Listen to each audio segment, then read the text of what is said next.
बहुत लिटरेचर है डायबिटीज़ के ट्रीटमेंट के लिए, पर कौन पढ़ता है उसको?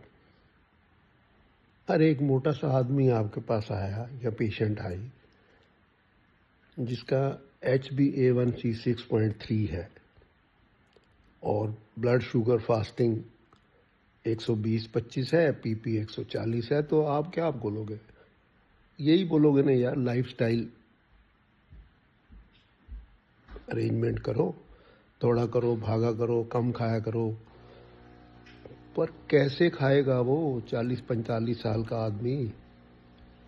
वो ना दौड़ सकता, ना वो डाइट कंट्रोल कर सकता, और ना ही उसको कोई ऐसी आफत पड़ी है कि वो लाइफस्टाइल चेंज करना आसान नहीं है। अब ऐसे पेशेंट को क्या दो? प्री डायबिटिक है, सीमाग्लूटिनाइड इज द बेस्ट और मंजूरो, पर वो अफोर्ड कहाँ करोगे? इतनी महंगी है, पर मंथ 8-10 हज़ार 15 हज़ार महीने का खर्चा है। तो उसको आप मेटफॉर्मिन, हर डॉक्टर कहते हैं कि भाई मेटफॉर्मिन स्टार्ट कर दो, या SGLT2, जिसमें कि क्या है कि उसका बहुत सारा शुगर जो खा रहा है वो बाहर निकल रहा है। अब बाहर निकल रहा है, अगर उसको साथ में UTI भी है, इन्फेक्शन भी है, तो थोड़े सालों में, थोड़े महीनों में ही वो आपके वहाँ एडमिट हो जाएगा सेप्टिक नेफ्रोपैथी से। तो ध्यान रहे,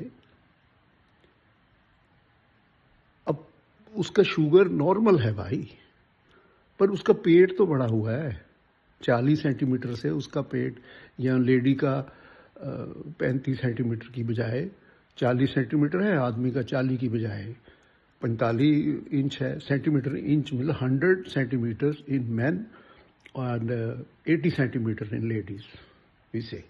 अब वेट ज़्यादा है, बस दैट्स दी ओनली थिंग। अब वो 30-32 साल का मान लो आदमी है, वो उसको तो वेट कम हो रहा है, वेट नहीं बढ़ा हुआ। तो आप देखोगे ना कि भाई जब वेट कम हो रहा है तो क्या कारण है? प्राइमरी तो नहीं है, मींस टाइप 1। तो उसके लिए उसका आप इंसुलिन लेवल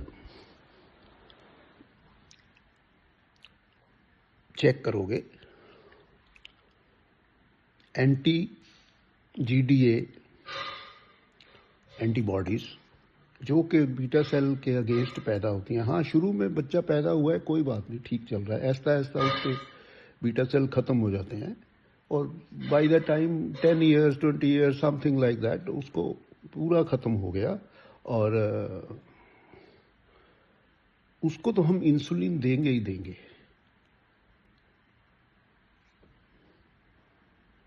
बेसल इंसुलिन देंगे, बोलस भी देंगे। और दूसरा पेशेंट आता है, उसका वेट कम हो रहा है, पर कोई एंटीबॉडीज नहीं है, कोई उसका इंसुलिन बनना बंद हो गया है, 9 से ऊपर चला गया है HbA1c। तो आप उसको जैसे ही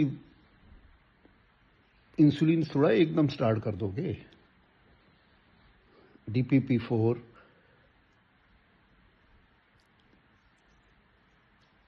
इनहिबिटर्स या SGLT2 इनहिबिटर्स स्टार्ट करोगे।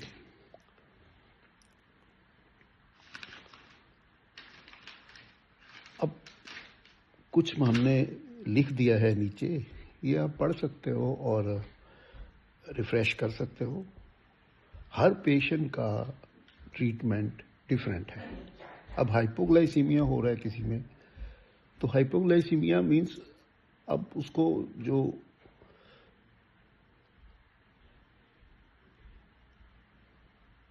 ओरल हाइपोग्लाइसीमिक ड्रग्स हैं जो कि कम करते हैं शुगर को, इंसुलिन इंक्रीज करते हैं, वो आपने मान लो ग्लाइमिप्राइड 3 दे रहे हो तो उसको आप 2 कर दो, फिर देखो दोबारा चेक करके 2 की बजाय उसको 1 कर दो, या एटलीस्ट बंद भी कर सकते हैं, but not these SLGT2, Insta M आप बंद नहीं करोगे। टेनिग्लिप्टिन, दीज आर गुड ड्रग्स। ये आपकी भूख को कम करती हैं। ऐसे ही जो एम्पा या यूडापा टाइप हैं, जो कि आपको आपकी इनक्रेटिन इंक्रीज करती हैं, वो आप काम नहीं करोगे, ताकि अंदर आपका वेट या इंसुलिन रेजिस्टेंस जो है वो ठीक हो जाए।